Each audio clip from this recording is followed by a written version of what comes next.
Hello everyone, welcome to my channel. You're watching She Dreams Hues and this is Devyani Rastogi. I hope you all are doing good. For today's video, I have a nice home decor idea for you all. And for this, all we need is an old plastic or a melamine plate. So to start, you can paint the plates with gesso, or if you want you can just start by giving a white acrylic base as well on the plate.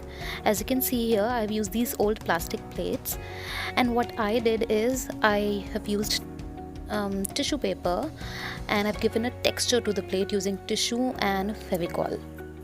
All you have to do is dilute Fevicol with a little bit of water and then use this mixture to paste tissue paper on the plates. Now once the tissue paper is completely dried, you can start drawing your pattern using a pencil or a pencil color maybe. Here I am using a compass to draw a mandala pattern. Now later, once your sketch or your pattern is ready, you just need to start coloring. I am using acrylic colors and I'm painting the mandala with some really bright colors of my choice. You can definitely work with your own color scheme.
Once you have finished coloring, you can use the back of your brush or a toothpick or a pencil tip to do some dot art over the mandala. As you can see here, I've used black and whites to create a little bit of dot art on the mandala.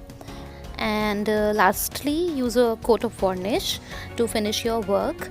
I have used a varnish spray, but you can use your regular liquid varnish as well. And it's ready. Also, I have pasted a hook on the back using Fevicryl, and it made it really easy for me to hang these plates on the wall. And this is the final look. This is how I arranged all the plates on the wall. I hope you like the idea. Don't forget to subscribe to my channel and don't forget to hit the like button. Love you all. See you all soon. Thank you for watching. Bye bye.